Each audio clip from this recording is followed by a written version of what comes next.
2020 has been life-changing. 2020 has been a very interesting year for me. This year has been quite an experience. Exhausting. 2020 has been difficult and eye-opening.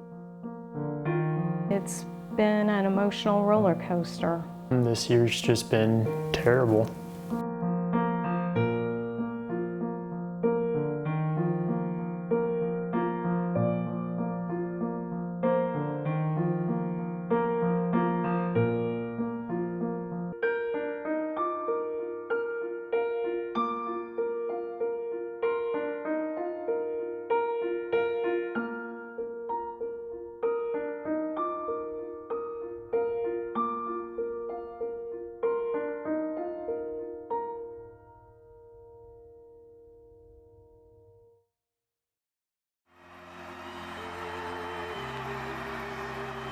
The celebrations were as big and boisterous as ever. It was the first year of a new decade. For Bob and Tina Rubin, it was a time of new beginnings. We had both recently retired, and so we were out in January, we were out in Colorado skiing. And so we were just enjoying life and enjoying the outdoors out in the Rocky Mountains and having a great time. We actually purchased a couple of very small condos in the Durango area. 2020 was supposed to just be like every other year, except for we had this new adventure. And there were other new adventures. Bob and Tina's daughter, Decatur, and her husband, Tim, were building a life together in Bloomington Normal. We had, bought a house a year earlier, and so we were looking forward to remodeling a little bit, decorating it, that sort of stuff. And, Danny was looking for a new job, so kind of excited to start, another chapter in her life, starting to talk about, starting a family in that as well. Miles away in Effingham, farm and table restaurant Firefly Grill was starting its best year yet. This was going to be our biggest, most profitable year by a wide margin. And we opened the doors in 2006.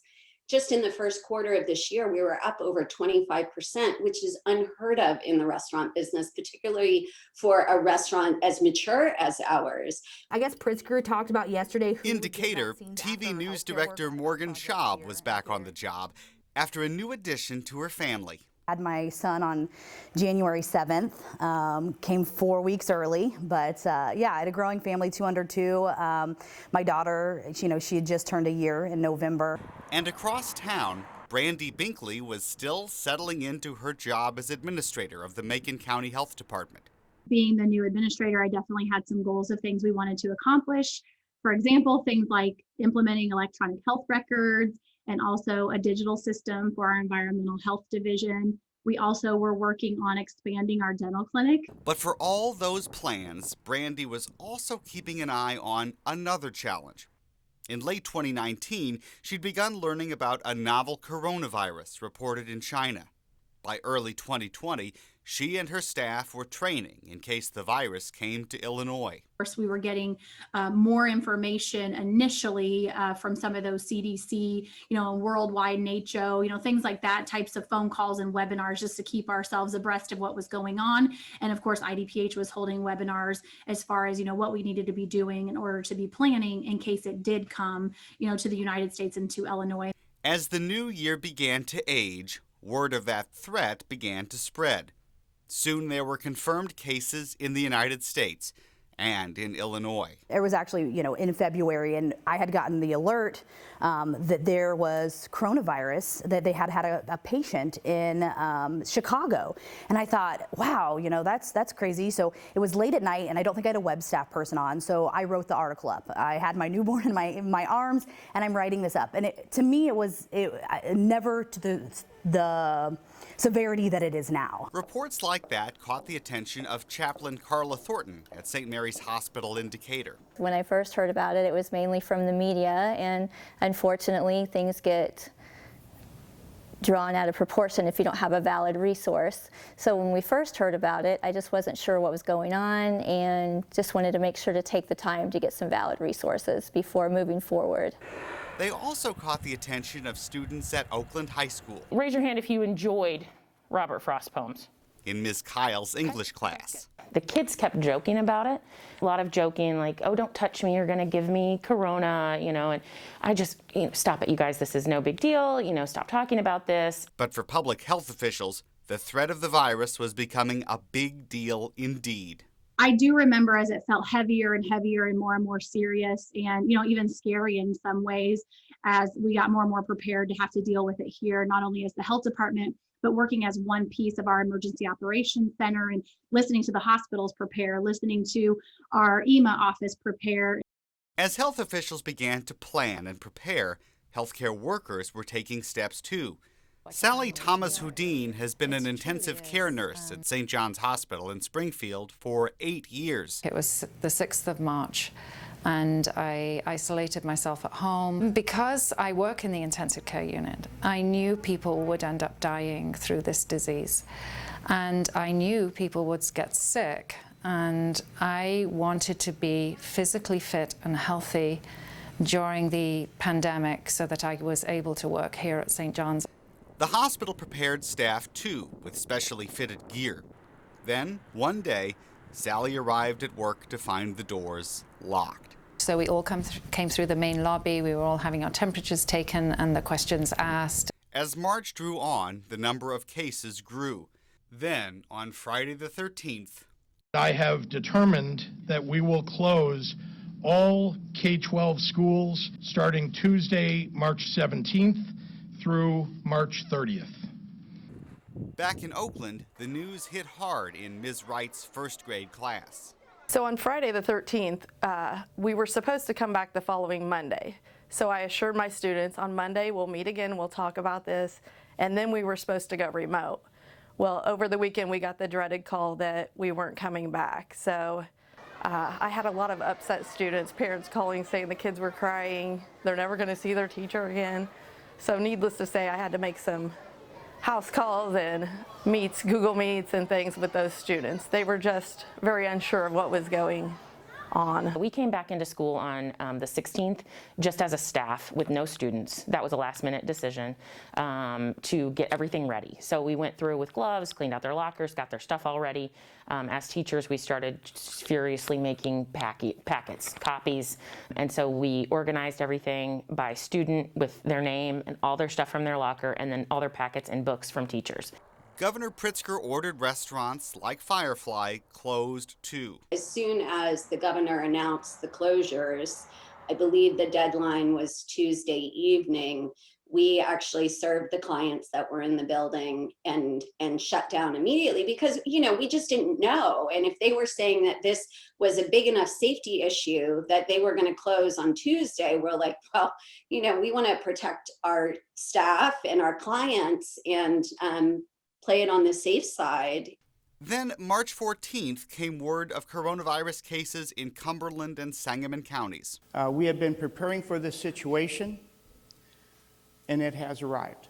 We, brought everybody in. I called everybody in for this. We had a media conference, Sangamon County. This is before masks, this is before social distancing, again saying they don't believe community transmission is happening. It was a press conference that we aired in its entirety. We kicked out Jeopardy, we kicked out Wheel of Fortune, to air this, to show this press conference live. These were the things that we thought were big news. I think Morgan Schaub started keeping track of COVID cases on a desktop calendar. But within days, the number of cases was too high to track. To stem the tide, Governor Pritzker issued a stay-at-home order March 21st. I just remember hearing that word when it was used by the governor. It was this moment of complete reality of, wow, I've heard that word used and we use it in practice, but this is real. We have a real shelter in place right now that we have to do. And we knew what we were going to do when we had our first case as far as, having communications come out, press conference, things like that. So I can remember, I even now have my phone with me all of the time, but just waiting for that phone call of knowing here it is and making sure that my phone was never on vibrate. And don't take a nap because you don't want to miss that call. We knew that we would have a quick turnaround where we needed to and wanted to educate and inform the community as soon as we knew that we did have a confirmed case here in Macon County. And then the call came. Well, we felt very strongly that it was already here. Soon, Chaplain Carla Thornton got her own call. word of a COVID case at her hospital. I was actually at Rock Springs because that's where I go to get some of my regrouping, self-care, and I remember I got the text that we had our first positive, and my heart really truly went to my chest. And I think it was partially because what are we getting ready to embark? This is real. What's it going to look like? How are we going to make sure that we're all effective? Carla's work involves connecting patients with clergy, praying with them, offering them comfort and support. With hospitals closed to visitors, that work became even more important. In April, I was actually a patient here in the hospital. I had a horrible tooth infection, and I remember 2 of my children dropped me off at the ER, and they're both in their 20s, how horrified they were to have to leave their mother and go home and not be able to stay. And on the flip side, I was not able to have any visitors. And I think that that whole experience might just have been meant to be, because it truly gave me a feel of what our patients feel like and what the families feel like. On the day we spoke with Carla, she'd been working since 2 in the morning when she'd met with the families of 2 patients who had died. She says this year, chaplains and other staff have often been present when families can't be. In the past, we've had times where we might have a patient that their children live out of state, and then we've stayed with the patient as they took their last breath. This year, that's just been a different scenario, in that there's more patients in that situation, and it's not always that families are out of town. It's just there's so much risk and concern from family members to come in, and it's been our honor and our privilege to gown up, put our PPE on, and be side by side with our patients as they go through this time of isolation, because no one should be alone. Once, when the snow of the year was beginning to fall, we stopped But by a loneliness mountain lives outside hospital to walls, say- too. Ms. Kyle saw that in her high schoolers' journal assignments. I was shocked at the amount of students who were upset that they were not in school. Very sad. They wanted to be here. In the spring, Ms. Kyle and other teachers relied on packets of work for students to do at home, then turn in online or drop off at school. Lots of challenges. Number one, I don't know if I can reach my students. I don't know if they have access to their email. I can email them, but are they going to email me back? I don't know if they have support at home. I don't know if they have pencils at home. I don't know, everybody is different. Ms. Wright had similar challenges with her first graders. So I was able to keep connections with a lot of them. There were a lot that I never could get to meet me online. They weren't turning in their packets, and I just made phone calls. Sometimes it worked, sometimes it didn't. I also did some unique things, like went to their house, put signs in the yard telling them their teacher misses them, mailed them things. Just anything I could do to try to reach them. Christy Campbell at Firefly says she's made routine calls to her staff through the pandemic. We check in with the staff weekly just to make sure that people are okay and, that they're not lacking at this time. And very gratefully, people are doing well in spite of what's happening. And I think they've all will be coming away with an even greater appreciation for their work and this team. As months went on, public health workers made phone calls too, warning those who'd been in contact with COVID-positive people. Health departments, as we all talk about, are underfunded all of the time. So then to expect, a team of regularly 2 to 3 people to contact trace so many cases became very difficult very quickly. So I can remember once we started having so many cases that, our staff were working every day, and some of us, 12 to 17 hours a day without really getting breaks. And even though people were so tired, they continued to step up and show up every single day to make those phone calls. And when we got lists of sometimes 20 or 30 contacts for one person, making sure that they were all called immediately, because in our eyes in public health, all of those phone calls could equal saving a life. In time, the health department added staff to handle those calls.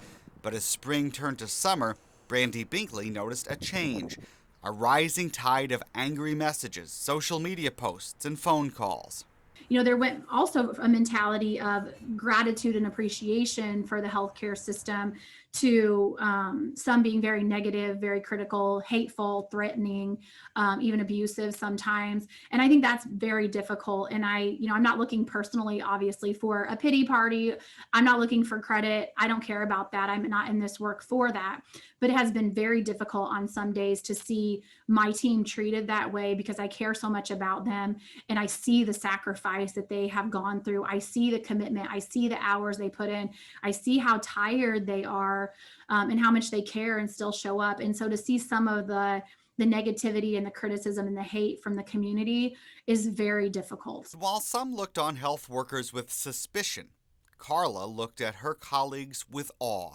I think one of the moments that I can remember the most, and it's not a big, huge moment, but when I was coming into work, I saw several of our nurses walking in, and I'm looking at these men and women going, how brave and courageous are they? Because they're walking into a place that they're going to be exposed to COVID, because there are COVID unit physicians and nurses, but yet they're still putting one foot in front of the other, rising above any fears, any concerns, any hesitations to be what we're called to be. Sally Thomas-Houdin at St. John's in Springfield remembers her first shift on the hospital's COVID floor.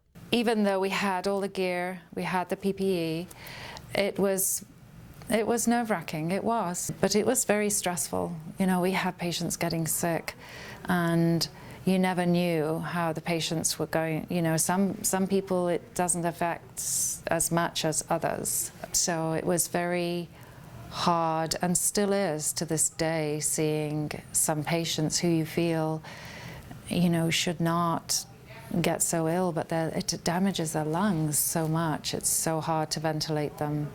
Still, amid the stress, Sally says she found something else on the COVID floor: joy.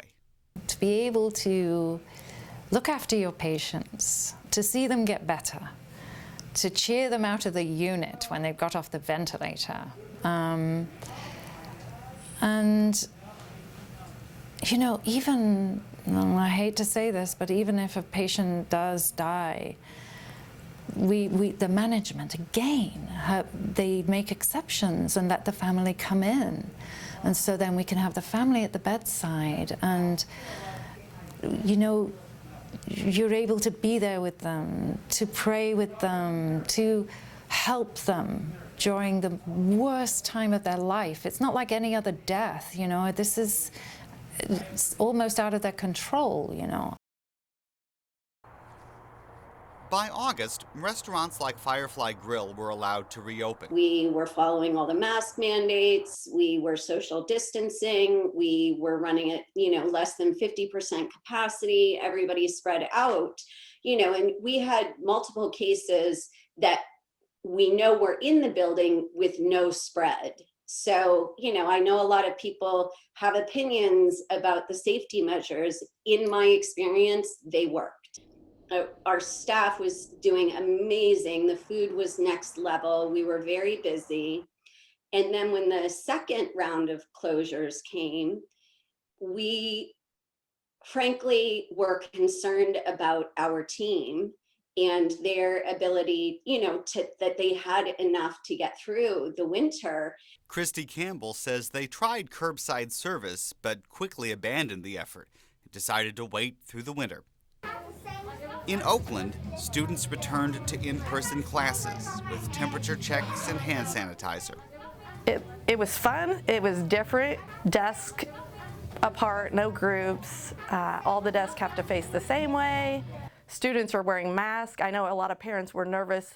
My kid's not going to be able to wear a mask, but the kids have done great with that. Now, classrooms come with more technology, including built-in cameras for remote students and Chromebook computers to cut down on past papers. The good thing about teachers is I think we're very flexible. I know that we can kind of persevere in situations, and so I think we did a really good job of that. I think we all came together and made decisions about what was best for our students in this situation. I'm sure we talked about Karen and going live for noon. Back at WAND-TV, Morgan Schaub oversaw changes too, including split shifts, online editorial meetings, and plastic barriers dividing staff. I think this pandemic will change journalism. I think that it'll make a big difference moving forward. I think it made journalists step outside of the box, made reporters think of different ways to tell stories. By late October, the number of COVID cases was rising sharply in Illinois. Tim and Danny Cater came home from work on a Tuesday afternoon, and Danny noticed her senses of taste and smell were fading. The couple quarantined, and by Saturday, Danny tested positive for COVID-19. You know, it wasn't gasping for breath, it wasn't, you know, extremely labored or anything like that. It was just a little bit of difficulty breathing, and so we thought that was part of being sick. We just thought that was something that we had to get through, and so that's really what it was. Saturday and Sunday was just a little difficulty breathing. And Sunday night even, we called a teledoc, just for a little peace of mind. The doctor recommended the couple use a pulse oximeter, a tool that measures blood oxygen levels. Danny's mom, Tina, bought one and brought it over Monday morning. We put that pulse oximeter on her finger first thing Monday morning, and it was super low. It was 60. It should never be below 90. Next thing I know, like, I'm standing in the driveway and she's in the ambulance, and you know, I'm asking the guy, I'm like, well, what now? Because I didn't think I was allowed in the hospital. And so he goes, well, just follow us. And so, yeah, you know, I didn't give her a kiss or anything like that. I didn't stop and tell her I loved her or anything. You know, it was just chaos. And so I drive into the hospital and I, you know, park and I run over to the ambulance. As soon as she gets out of the ambulance, I can give her a kiss before she goes in there. And the ambulance driver says, okay, we'll go into the hospital and then they'll let you know whenever she gets a room, you can go in there and be with her. And so I would go in there and I say, you know, hey, my wife just came here in an ambulance. You know, what do I need to do? He said that I can go in once she gets settled, and she goes, well, she's got COVID. No, you can't. You got to leave. And so I went back out to the ambulance. By then, they'd already taken her inside. So, you know, I didn't get a in-person goodbye or anything like that. You know, I didn't get to tell her I love her in person or give her a kiss in person as she's going into the hospital. You know, and so I went out back to my car and I just cried. They put her on a BiPAP machine, which got her oxygen up back to 95, 96. She was texting us from the hospital. I think her last text to me was around 9 o'clock that night. At 11:30, I got a call from the nurse saying her oxygen levels went back down. The doctor's gonna come in. We might have to put her on a ventilator. Doctors tried an ECMO machine, which circulates blood through an artificial lung. We were thinking, you know, hey, her lungs don't even need to function right now. She's on a machine that does that for her. Things are stable now. We did not expect a phone call, a half hour later, saying that she'd passed away. Just the last thing that we had expected. You know, we're standing out in the parking lot of the hospital, the three of us, and we were all alone. Our first inclination was, well, let's invite Tim back to our house and we'll just kind of, Mourn together. you know, kind of regroup and talk through this and, you know, what's our next steps. We couldn't do that. You know, Tim very likely is positive, and we don't know if we are yet, but we've now been exposed. And so Tim goes home to his empty home and we go home to our house. And that really, you know, shakes you to the core. You're not there, you know, to say your goodbyes. You don't want, you know, at that point we didn't know there was a goodbye, you know, and Tim and I both have looked back at our texts and, you know, I didn't tell her I loved her. You know, we didn't think we were at that point. And it was just so lonely watching him walk away that night. It was awful. The days that followed were tough too, as Tim isolated at home, picked out a casket by webcam, and eventually held a funeral limited to 10 people. But the family also remembered a conversation shortly after Danny's death. One of the coordinators, kind of patient family coordinator, after it was all over, she was sitting there with us, and I you know, of course we were devastated, and I said, I just feel so bad that you have to go through this so often. How do you keep doing this every day? And she actually asked us, please be her advocate. That's what she said to us. Tina thought of that pulse oximeter that first showed Danny's oxygen levels were low. She hadn't heard much about them, and she thought they could be a useful tool for people who test positive for COVID. Through a series of phone calls, Tina contacted Missy Batman at the Macon County Community Foundation. Soon, they announced the Danny Reuben Cater Memorial Fund for COVID Care, and in mid-December, distributed hundreds of COVID care kits. Each kit includes a thermometer, masks, sanitizer, and a pulse oximeter. We felt like this was kind of a missing piece in the whole puzzle.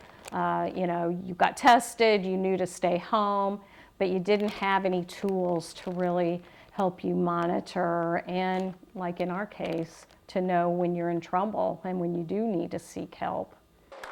Another piece of the puzzle fell into place in December as healthcare workers rolled up their sleeves for the first doses of a COVID vaccine. Sally Thomas Houdin was one of the first. We see the light at the end of the tunnel. That's how I feel, for sure. I feel like I'm on safe ground. I've already had my first shot. This illness, this virus is not going to get me. In the meantime, COVID still claims lives.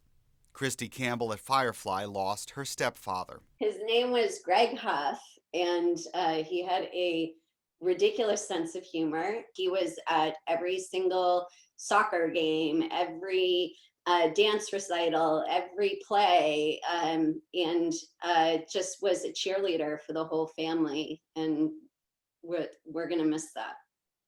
The ripple effects of COVID-19 continue as well. A lot of restaurants are not going to come back from this. We've heard predictions as high as 30 or 40%. I hope that isn't the case. I personally would say 20% of the restaurateurs I know will not reopen.